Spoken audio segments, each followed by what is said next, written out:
Welcome to DiversiTV. I'm Mark Harris. If you are your guest, DiversiTV is a interview show that is broadcast live each week from Lane Community College, looking at issues of diversity as defined by Lane Community College. If you're one of our growing legion of fans, welcome back. If you are new to DiversiTV, welcome. Our themes roughly correspond to LCC terms, and one of the things that we do, and our mission, and we do choose to accept it, is to, let me quickly get to our mission here. Thank you. Computer has decided to work. Excuse me. It's all right. The booby trap stage to illuminate everyday diversity issues and give the mic and the camera, if we could go to slide, thanks. To illuminate everyday diversity issues and give the mic and the camera to those who don't always get it. This season, which roughly corresponds to LCC terms, is our basically our ninth season and roughly our third year. We've got 90 shows in the can. This season we've looked at systems, Hispano-Parlante perspective with Rosalia Marquez, the multicultural liaison from Springfield Public School District, a Latino youth perspective with Patricia Cortez, a class perspective last week with William Wise from St. Vincent de Paul, and this week we are looking at the art of recovery. Because it's Black History Month, we're using an African-American artist of my acquaintance, Craig Lasha, and I'll be introducing him shortly. One of the things that I like to look at in terms of collecting art and talking about art from a recovery perspective and as an artist myself, if you could go to slide again. This is from Never Forget, A Journey of Revelations, Cornel West and Black Men Who Mean Business. That's what BMWMB means. From the song 911. He basically talks about to be a nigger in America means to be unsafe, unprotected, subject to random violence, and hated. Since 911, America has been niggerized, and then a blues nation must learn from a blues people. Now, America, from that perspective, made gospel, blues, jazz necessary. So when we look at the issue, for example, when Isho or Yeshua or Jesus, as you know him by his Greek name, talked about not casting your pearls before swine, these are pearls of wisdom. And what pearls of wisdom are is the oyster makes the pearl to protect itself from pain. It makes a thing of beauty out of its pain by coating the irritant with creative juices, as it were. So creating something out of nothing, which we are often used to doing in our culture. So often a thing of beauty comes out of unspeakable pain. So, for example, one of my favorite pieces of our guest tonight, Billie Holiday, who, in addition to being a blues and jazz artist in the 40s, basically was also known as a heroin addict. And since I do teach an addictions class, and some of you are familiar with that, when we talk about self-medicating the pain of racism, and we see that theme often happening with a number of blues and jazz artists. For example, Thelonious Monk, who a lot of people often wonder where he kind of dropped out of the scene for a time, and one of the reasons was he had to support a family. And as a jazz musician, he wasn't making a lot of money, even though he was a brilliant composer and artist. He often finished late, and he's out on the street after dark, and African Americans, out on the street after dark are often subject to racial attack by police forces. And after having such encounters with the police, he basically decided to get a day job that paid real money, and that's where he disappeared into, even though he left a substantial legacy of work. So part of his pain, even though he was brilliant, he might identify himself as Thelonious Monk to a policeman, but that wouldn't necessarily cut him any slack. This is another one of Craig's pieces. So, and we actually have a number of pieces in the studio tonight. Louis Armstrong, a Delta blues guitar player, John English. This is Delta Ponds here in Eugene. So our guest tonight is Craig Lasha. Welcome. Thank you. So back to us, thank you. Okay. Where are you from? I was born in Grand Rapids, Michigan, 1937. Okay. Yeah. Grew up in southeast Los Angeles. And how did you come to Eugene to do the work that you do? I was living and going to art school in San Francisco, and it's about the same time crack and those kind of drugs came out, and I was working with people in the street, and I got uncomfortable. Took me back where I grew up, southeast Los Angeles, and I've always wanted to live in the country, and I was working for an organization at that time where I could save money and do it, and I did. And I moved to Toledo, Oregon, a few acres. On the coast? Yes. Yeah. And it was like a dream come true. And so I walked the hills and the mountains for a long time. Land can be very healing compared to the urban environment. Concrete jungle. Safe. Yeah. Safe, and for me, it was like being in with my spiritualness. I was in tune with it. And I want to go back, even now. Good thing in this state, one of the blessings, to the degree that there are blessings in living in this state, is that within certainly half an hour of any population center, you can be in the wilderness. It's like living in a national park. Yeah. Though you do have to watch out for the two-leggeds. When we were having coffee the other day, and you nodded to this statement, so I'm going to ask it to you on camera. The first 30 seconds of John Coltrane's A Love Supreme expresses all of African-American history in that first 30 seconds. Would you agree with that? Yeah, I would. I don't know how intensely I agree with it, because I see that in so much music that comes out of the black experience, especially blues, blues and jazz. And not only blues and jazz. I mean, all music, country music brings it. And the first notes. Yeah. I respond to them. Yeah. Yeah. Yeah. They're like, oh, that's me. Yeah, that's true. Well, it seems to me a lot of your art definitely captures that. I mean, if you could pan to the back of him, and the beloved Rooster, who is now an ancestor, and Rooster at the mic of KLCC, his Saturday blues program, and all the blues artists behind him as angels. That you capture the twinkle in his eye and his grin. Yeah, if Talk about that for a second. I would like to. Yeah. When I first came from San Francisco, I was painting a lot of blues and going to a lot of blues venues because they were all around me, San Francisco, right, and growing up in Los Angeles. And so my wife at the time and I bought a 38-acre plot that had a 2-story log house on it. Nearest neighbor was a couple miles away. I could see the Yaquina Bridge. I had 2 of my littlest kids growing up on me, and I could walk through it, and I just loved it. I just loved it. And that's where I aspired to. That's where I got my comfort from, to be able to paint in that venue. Yeah. Yeah, do that. Yeah.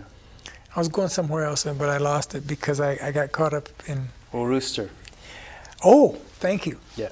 And so Rooster was on KLCC, and we could get it on our radio. Right. Right. Thanks to Georgia Pacific, which Yeah. was down below us in Toledo in town, and we were all by ourselves on the hill. But every Saturday at 1 o'clock, Rooster would come on. And, it just took me back to my roots, took me back to my soul. And I always have said this, and I don't know how true it is or isn't, but if it hadn't, I lived up there with my wife for 11 years before we got divorced, and I moved, came here. But he saved my soul. He saved my tail, because he brought what was comfortable to me and what moved me, what made me smile, what made me paint. My friends tease me because they say I'm the only black man they know that can't dance. But they say I can dance in front of my easel, and I do. Yes, right. I just don't let There's everybody definitely see a that. rhythm in your pieces. I mean, it definitely comes out. These pieces are in motion. I can boogie. Yeah. But I don't do it, downtown. Yeah. I'm too inhibited or something. I don't know. But I can't stay still if I hear blues or good music when I'm painting. And Rooster saved me.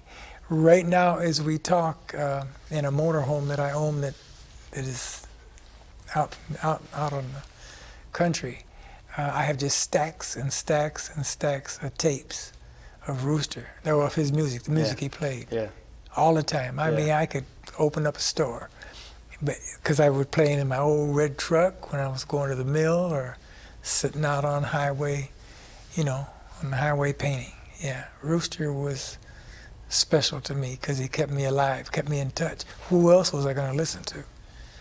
I could hear some tapes, but not the variety. Yeah, right. Yeah. And he definitely had the variety. Got that right. Yeah. It's amazing the stuff that he, could pull out. Mm-hmm. And, the opening theme music, too.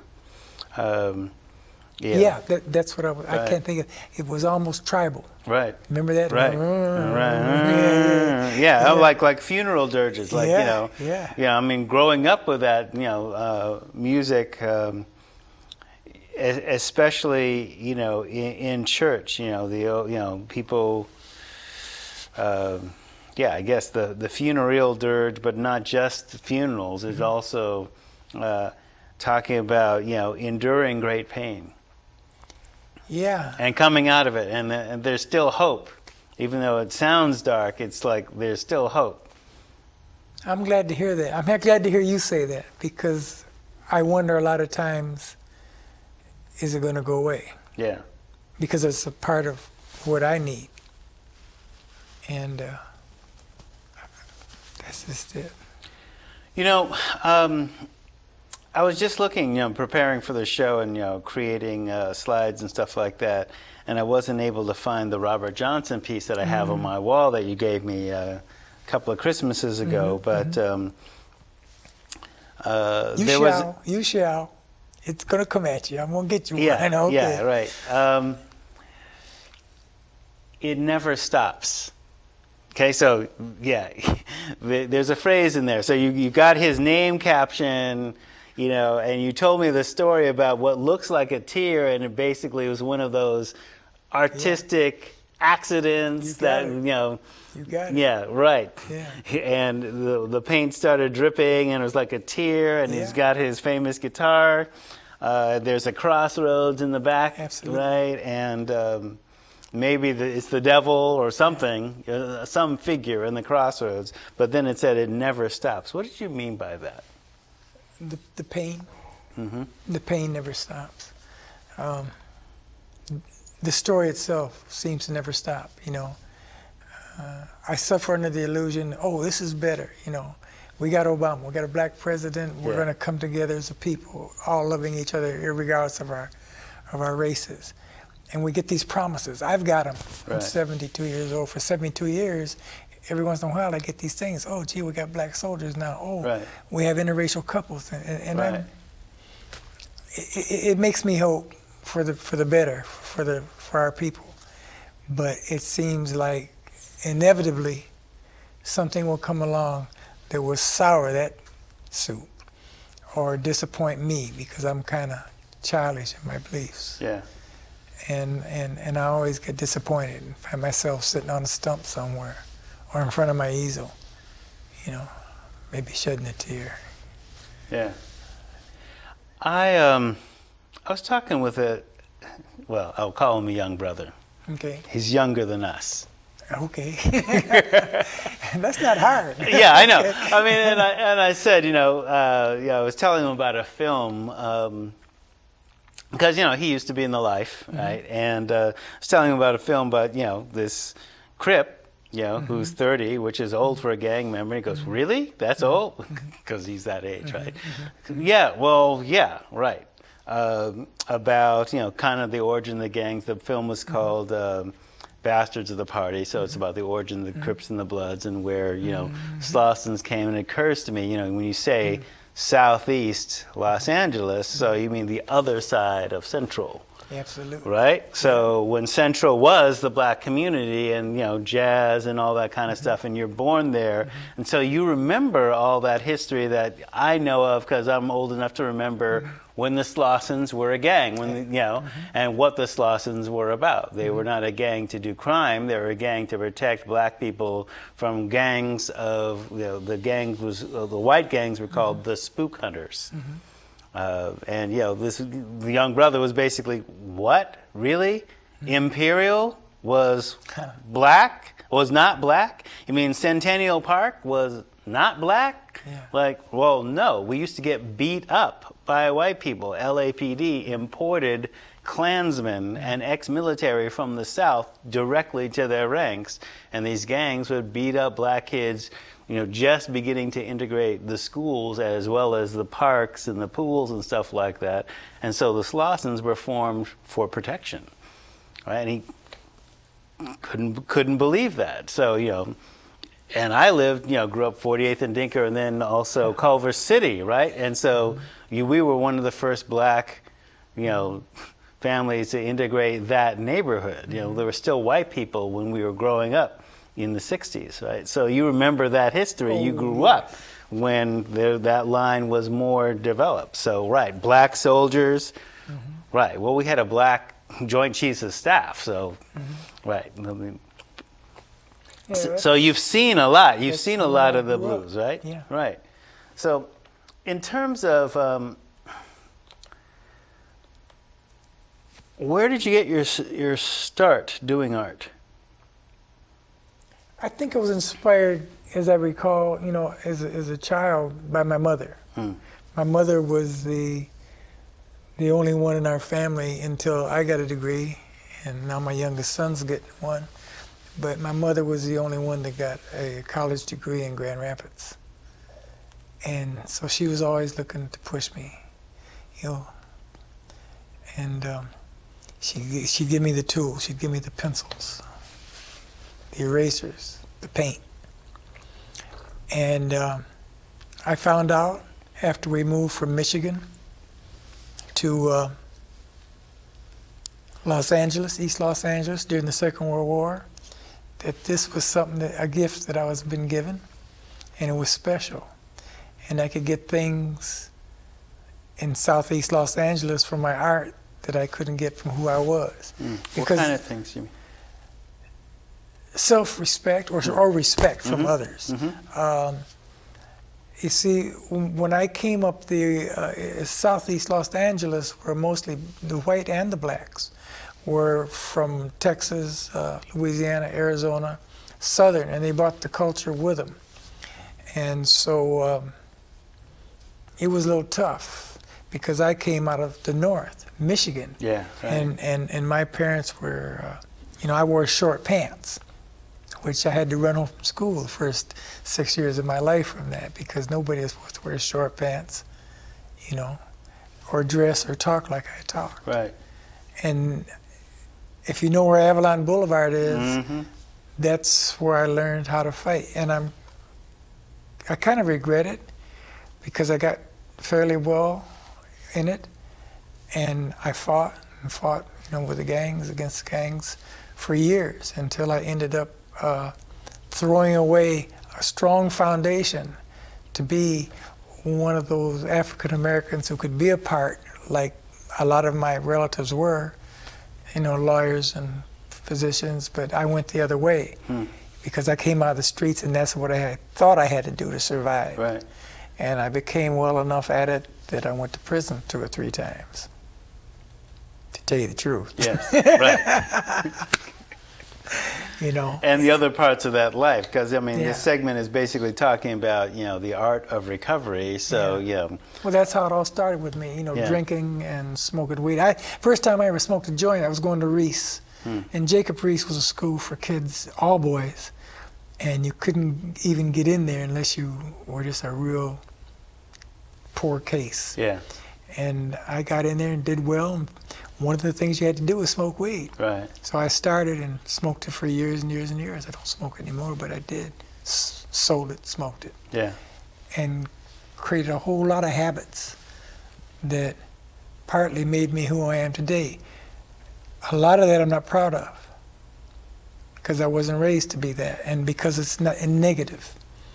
But it's been a long, long journey back and a painful one. Maybe that's the reason I listen to the blues. I'm not complaining about it. It's made me who I am, but it hasn't been a good journey. Can you tell us, can you pan to the picture that's on the board? It's basically, it's got a lot of cracks in it. Oh, this right here? Yeah. That's interesting. Yeah, well, I was teaching at LCC. I was teaching at a class. Okay. Actually, it was Mount Kearns, and I was teaching a class. Yeah. And one of my students, an adult white male who I really liked, we got along good, brought in a photograph of this. It was about Darfur, and it was, and I was really afraid of plagiarism, but it touched me. Yeah, right. It didn't have all the cracks. It was just a black woman in Darfur starving to death. Okay. Okay, but it stayed with me and it stuck with me, and he felt that he couldn't really, do the painting, so he gave it to me. And when I painted it, it went way beyond just a black woman crying. Right. And the cracks are the fractured part of the history. So talk about that. Survival. That makes me uncomfortable. Well, here's the thing. I hear what you're saying. Yeah, here's the thing. Because there's a whole, in film they would call it visual grammar, right? So if the picture is worth 1,000 words, like what is it saying? And what is it you're capturing? Like I can say, just like I said with that John Coltrane piece, right? First 30 seconds is all of African American history. Not just slavery, but even before that, coming out of that and looking into the future. And if you get that, you get that immediately, and you don't have to explain it. And you get it, right? Because even talking with Alice, she nodded, and what else was there to say? She's his wife, so right. But this, I never would have. I see Darfur in that, but I also see somebody in the depths of despair here. Right? That's what it inspired in me. Yeah. Part of me always wants to mend things and hope things get better, especially racially. Yeah. Right. And then globally. Right. Why is this people don't like those people? It bothers me. It bothers me for many reasons. Yeah. And so I've lived my life according to my beliefs, not according to what I've been loaded up with. Yeah. And when I saw that beyond Darfur. You're absolutely right. Right. And I saw it, to me it's fractured. Yeah. It's like you fracture a crystal, and the tears. And somebody should look at that pain of that woman, because it manifests the pain of all of us. And this is still what I drive to find out. That's the reason I talked to you about going to Haiti, maybe. Yeah, right. Because I've lived up a lot of life, and I made a lot of mistakes, and I went on the other side for years. And now I'm not there anymore, but I still have my talent, I still have my soul. And I feel that to pay my God back for the gift, to even be alive. Right. Okay? And even recovery. Yes. Yeah. Oh, and that's the beautiful thing, Right. recovery. That I need to take my gift, my main gift, which is to paint, display, and do something with it for the kids now and the people now. Yeah. I get kind of mouthy, but that's how I. Well, no, that's fine. Go back to the painting for a second. All right. So, what I notice when I stare at that, okay, there's fractures all around the face, but there's also a ray of light coming in from somewhere that seems to be erasing the fractures. But that's it, right? Yeah. So there's a ray of hope or something. Absolutely. Yeah, yeah. That's where the spiritualness that touches us comes in. Because it's coming out of nowhere, yeah. apparently, right? Don't give up. Yeah, you know? right. That's right. Yeah. And I believe that. I believe that's the reason I'm sitting here you've talking to you. experienced it, yeah. Thank you. Okay. Yeah. You're I way mean, ahead of come me. on, coming out of how many people do we know coming out of the life are here alive to talk about it I that hear you. are sober, right? I understand. So, when you've got some training, some academy training. Mom gave you pencils and stuff like that. You've been inside, you've done time, you're out, and living in a recovery house and in recovery. And hey, and you've been doing art all that time. So, Yeah. I mean, a lot of the folks that you portray, were also in the midst of addiction, still producing great art, and still giving testimony to the human spirit. And I want to be clear just for myself. I've been out of those prisons and chains for 35, 40 years. Yeah. Maybe more than 40 Yeah. years. Yeah. So I've paid my dues. I've worked my way out. Yeah. So why, so much of your work is, jazz and blues musicians. So besides the music, what else in terms of their story attracts you to that? Well, it's my heritage. Okay.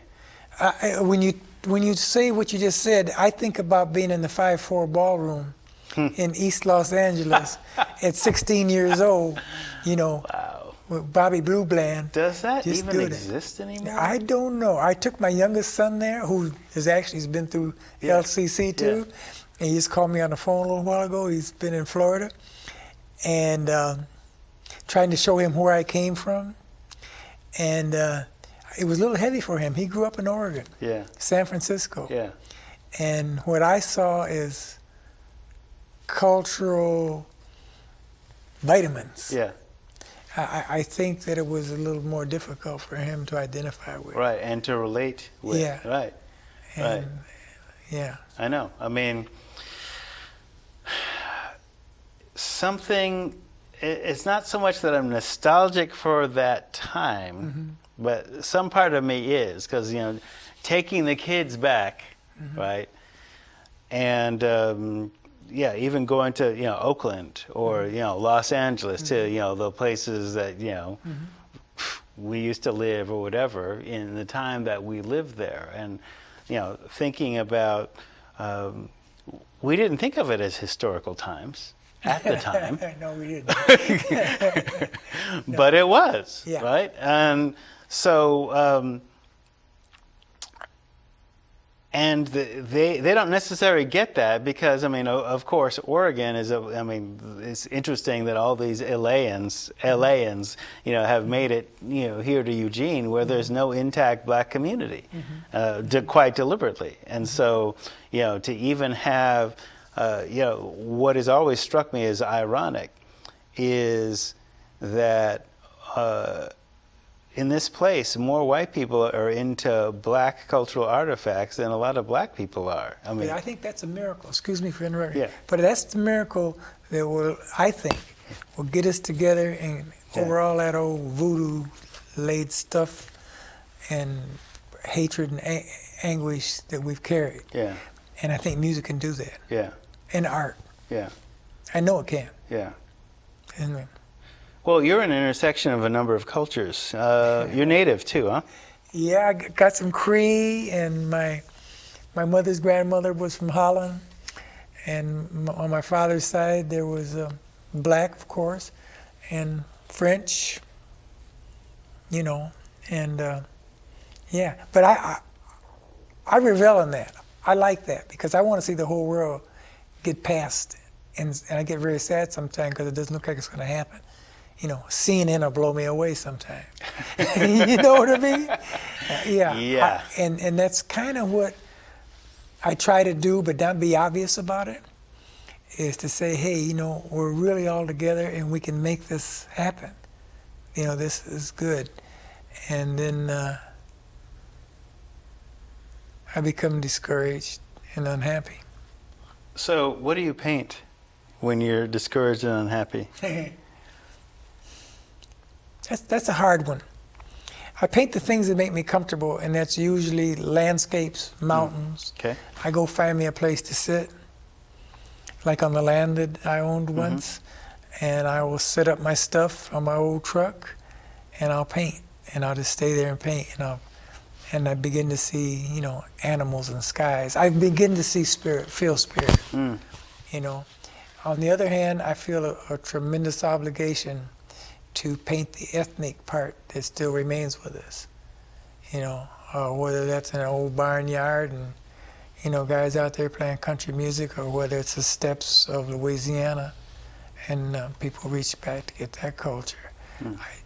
It's just a dilemma, and I don't know if it's going to go anywhere, but I know the only way that I can live with it is to paint it. I've just recently come to that again, and close friends have told me, ex-students of mine who are living out in that country. Yeah. And they're saying what you got to do is to paint it. Because when you talk about country music, of course, that's ethnic music, right? Yeah. But in terms of, I guess, what do you think that kind of experience lends itself? How does that lend itself to great art? I think any experience that comes from the soul and from the heart and from how we're raised has to manifest itself for us to really love and understand each other. I don't think enough people do. I'm glad to see people from different ethnic, you know, sections that are expressing their love and their appreciation for their roots. But for me, and I do, I paint my music and my blues. But for me, the ultimate quest is when we all kind of play music and paint and come together. And that, I know that probably sounds childish. I got no problem with that. Childish from a 70-year-old man? Yeah. I don't think so. I guess. But, you know, I mean, or I've seen it, you know, one of my favorite elders was, you know, 108-year-old Hopi, who, you know, my image of him with his bottle-thick glasses and, you know, ribbon shirt, and then Levi's, blue jeans, and then hot pink Converse. Okay. All right. All right. Grandpa David. Yeah. All right. Can you tell us about that picture that's next to the other one, the woman sitting next to... Elizabeth Cotton? That's Elizabeth Cotton? Yes. Okay. Very, very interesting painting. When I first came here, and I was painting and teaching at some venues here in Lane County, and I think I was working a country coach. I don't know. Yeah. But anyway, I was painting in a woman who is pretty well known in this city for her working theater arts, especially with children in the Hull. I was sitting in her friend's front room one time. She says, do you know Elizabeth Cotton? I said, yeah. She said, well, she was a friend of mine, and she sent me a photograph. Okay. When she was here, she said, I got a photograph of Elizabeth Cotton. Okay. She said, do you want to paint it? And I said, yeah. So she gave me this old, almost daguerreotype, whatever they call it, you know, of Elizabeth Cotton. And the background is mine. The background of the window and everything comes from up the McKenzie, from a family that I know who does art and sculptures. Matter of fact, they own my Stevie Ray Vaughan. I think they own Stevie Ray Vaughan. Anyway, they own one of my pieces. And I was up there just shooting pictures inside their house. They live up there in really a nice house, quaint. And that was there, and the next there was a bathroom, and all I had was the picture of Elizabeth Cotton. But I heard her sing, I can't think of the guy's name. Right. Who bought Pete her in. Seeger? Yeah. She worked in Pete Seeger's kitchen with his wife. Right. And I Freight thought, Train and all that. You got to, ooh. Right. Yeah, I didn't know that she was a lefty guitar player, but. Well, whatever she is, that came off that photograph, and it was real. So I wanted to put something outside their house because they do have a lot of foliage and things. It's up in the hills there. And I was going through, and I found the photograph I had taken in their front room. I said, "Can I use this in a painting?" He said, "Sure." So that's where I manufactured that. Yeah. Because I pictured her sitting Well, you there. have an artistic license, so. Yeah, why not? Yeah, but that's where that came from. Interesting that you could differentiate that. Yeah. Yeah. Well, I mean, that was one of the first songs that I learned to play on guitar, so. All right. Freight Train. That's interesting. I like the fact that you recognized it too. Yeah. Yeah. All right. Let's see. So let's see. What about this one up here? Which one? The guitar player that kind of looks like Larry Fishburne, but. Yeah, it does. Well, that's another one of my not too subtle statements. And that is saying, well, the blues represents, the guitar represents the blues, and the multi-colors in the face represent that everybody can play it. Oh, okay. I do subtle things like that aren't probably too subtle sometimes. Well, that's good. But that's my message. That's where that came from exactly. Well, he's playing a slide. Yep. Yeah, and I was thinking, well, what it was reminiscent of for me was Lawrence Fishburne in The Color Purple, in the juke joint. Okay, that's a good one, yeah. But also the red, reminded me of a native person, and also that the kind of the face, besides an African American, it kind of looks, red bone, right? So that mix, and then there's, I'm not sure what the white is, if that's white racially or what. But, it's a little kind of maybe overdone, but I had a message. Yeah. And I wanted to put it out there, and if people look at it and understand it, fine. If they don't, it doesn't make any difference to me. I understand it. Yeah.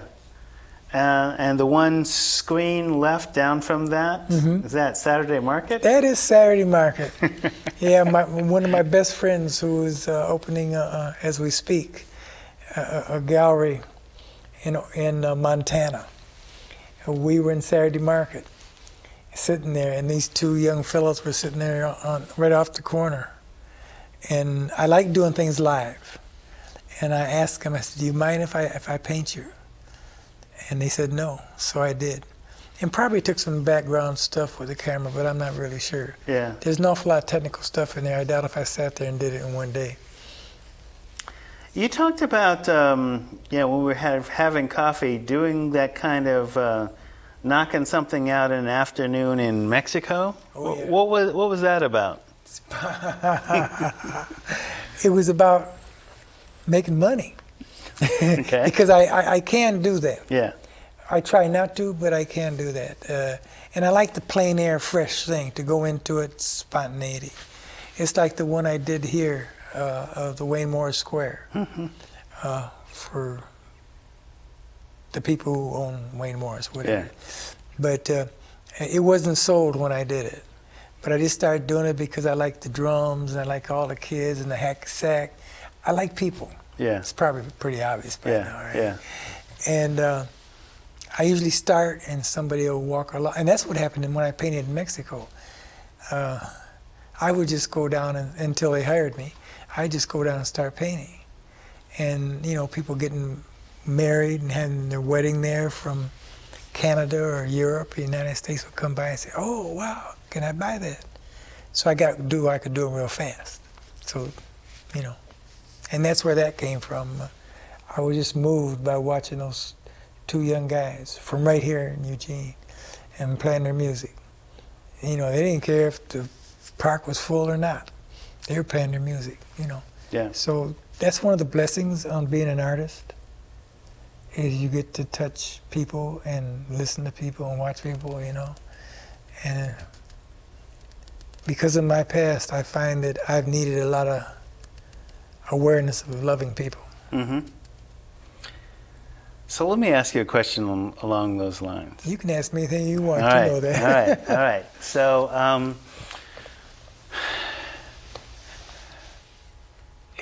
in our experience, where we're dealing with people who may be in the middle of their addiction, right? And certainly a lot of great art has been made in spite of addiction. Miles Davis. Yeah. Bird, yeah. All those On and people. on and Lady on. Dale, on and on Lady and Dale, on, right? yeah. And some, eventually it kills them or not, but they're still able to make great art in the middle of it. Right. And you've had long stretches of recovery while producing art, and also producing art while you're in the middle of your disease too. Yeah. Right. And obviously, you're in recovery, so the choice is, to be more clearer and also being able to produce that art. What would you say to somebody, one that's in the middle of their disease, starting out and bringing their art out? Yeah. Okay. And then working towards sobriety too. Yeah, well, I think they got to get in touch with herself. Yeah. And then say, oh, and I got a gift that is a tool. Right. And then say, oh, I got a gift. I'm in recovery. I'm finding tools that are saving my life, and I'm not causing wreckage anymore with my family and my friends, and I'm getting dignity. And if they are really getting recovery, in my humble opinion, in my own experience, along with that awareness comes, I have a debt to pay.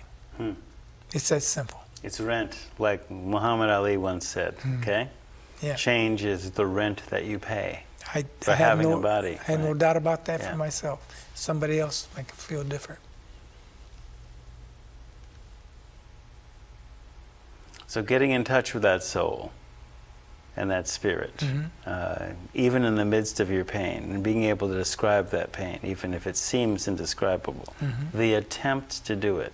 I think there's a line from, what was her name? Susan Gordon Lydon. So she was saying the purpose of a craft is not so much to make beautiful things, but to become beautiful inside while you're making those things. And that happens, I have found. Yeah. I've experienced that, and that's a gift. Yeah. Yeah. So in terms of like technique, so as a guitar player, I know, you have to work. There's a certain amount of pain that you go through to get calluses, and then to do bar chords, and all those other things. What are some of the painful drudgery things you have to learn to make art like you do, like with painting? Because it strikes me that painting is difficult. It's harder than doing pencils. Well, for me, it's to remain consistent. Because it has been easy for me to turn my back or run away from my talent, my art, if I feel it too painful, or if I allow something else to tantalize me. Yeah. Because my art does entertain me. Yeah.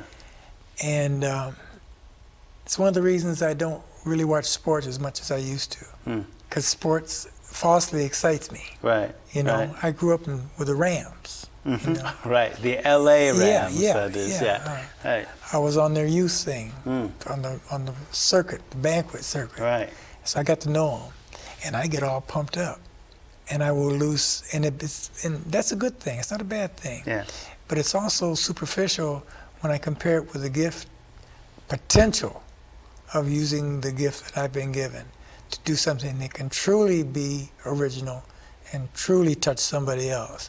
One of the best experiences I've had here in Eugene is through a charter school that I taught at for a couple of years here, and watching those kids, and most of them came from the Whitaker, and there's no parallel between charter school and suffering in those kids. They just happen to come from the Whitaker. But that was great. Yeah. I mean, you see these kids come out and they're just blowing it. What kind of subject matter do they do? That's interesting, and I don't know if I can. I don't think I can really finger right there. It's this or that. I always look for the pain. I always look at the reflection from the family, because if I get that, I can encourage them. Especially, yeah. But it's hard to say.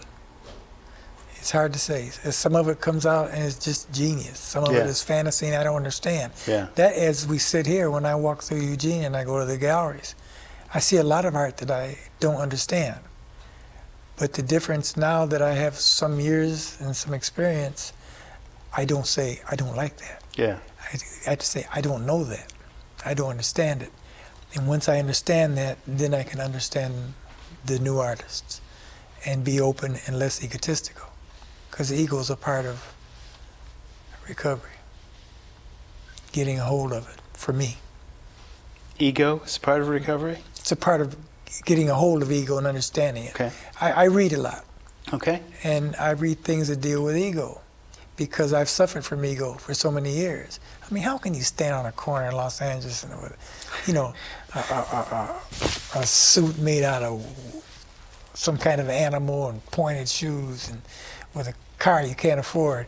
That's ego. Right. That's not about living. Right. Okay? Right. And what I have done... But it might be the pinnacle as far as you're concerned if you're in that lifestyle, right? Well, it is. Yeah. And that's what we strive for. That's that ego pushes you toward. Right. Until something happens that you wake up. And unfortunately, I don't see a lot of people do. I went to prison in my life, and I chose to paint. I took some money. You painted in prison? Oh, I saved $400 the last time that I went to prison just so I could paint, because I knew I was going to paint, and I knew I was going to cut everybody loose that I knew in Southeast Los Angeles. And that's what I did. And one of my first paintings, I'll never forget it. I was, okay. Should I cut off? No, that's fine. So I sat up in this night, and my light's on, and I'm painting this painting of this guy playing this weird Moorish instrument. It's like a super big guitar or something. And out of money that I saved, because I quit smoking, I wouldn't smoke, I wouldn't do anything, and I bought art supplies. And all of a sudden I felt somebody over my shoulder looking through the little peephole, and it was a correctional officer. And in those days, they just start letting people have small TVs, Yeah. $125. Yeah. And he says, "Wow, that's good." And it just, surprised me. He said, "What are you going to do with it?" I said, "Well, I'm going to sell it." He said, "How much do you want for it?" I said, "How much those TVs you're selling down there in the store?" He said, $125. I said, "That's what I want." He said, "Well, it's mine. I'll buy it." Okay. See, so all of a sudden I got... What was the subject in the painting? It was a black man in a white robe with one of those kind of Kofis. Eastern, yeah. Kofis, and yeah. the thing, and he was playing this big, long It was a stringed instrument? Yes. How many strings do you think? I think there was 3. Okay, was there a fretboard or was it? I don't think it was a fretboard. Okay. No. Okay. So like an oud or something like that? Yeah. Yeah. And I have pictures of it in my portfolios. Okay. I got Okay. 5 portfolios. Yeah. And I still have pictures of it. Yeah, so you never know where you're going to find dignity and self-respect, because I certainly didn't have any for years. I was using somebody else's. I was superficial. There's no doubt in my mind. But you had some because the art came from somewhere. I think it came from me. Oh, the art. Yeah. Okay, well, that's different. Yeah, the But art. I mean, it was inside you. Yeah. And Yeah. in one sense, you turned away from it in terms of the service of the ego, but Yeah. then again. But I got help from others. Yeah. It didn't really come completely from me. It came from my mother when I was little, and the first time I ever went to prison was California Men's County College, Chino. Yeah. And I worked for a sociologist who says, "You can really paint, Craig," and he bought me a set of pastels. I draw in pastels today because he gave me those. And they had an art show at Chino, and I sold three of my pieces the first time I ever showed any. So I've had help. My mentors in San Francisco, Leroy and Kathy, when I got out of prison the last time, they called me in their office, and they said, "You know what? We want to support you in the California Arts Council, and we own this hotel and all these storefronts, and you can have the storefront over there, and we will support you to California Art Council, and they're going to pay you about $2,500 a month to teach what you know to the people in the Tenderloin." I give you my word. In San Francisco. In San Francisco, in Tenderloin, Eddy Street. I have been given, and I mean this very sincerely, I have been given so many gifts that I really doubt if I really deserved, okay? By people like them and other people, and I'm still getting them. Knowing you, you know, okay? People gave me the gifts that helped me let myself dig myself out of the holes I'm at, or was in. I'm extremely grateful, and I know it. The difference was before, in relapsing and being a drunk, I didn't know it. I thought I did it. I really did. You know, an educated fool. You know what? I really did. I thought, oh yeah, I know that phrase. I'm a hooper. I know that phrase. Yeah, yes. but no, Yeah. it came from others. Yeah. I work for a woman now who is like that, and she feeds me because I watch her how she treats other people. You know, it's amazing. It's totally amazing. And I don't want to be on your program and plug anything else, but for me it came through treatment with my family. And I got to say it because it's true. Okay. Right. Okay? And I went there. I couldn't even go by myself. My youngest son and best friend, who was an old country boy, took me and kicked me out of the truck and said, you got to stay here. And they looked at me when I walked through the front door and said, we can't deal with him. You go lay down for 2 days. That's a fact. That's a fact. And I did, and I began to learn. And I'm still learning. And now I'm a fanatic, you know, and I got to pass it on. Yeah. Yeah. I mean, you have a great gift, and Yes. you've been given great gifts. Unbelievable. Unbelievable.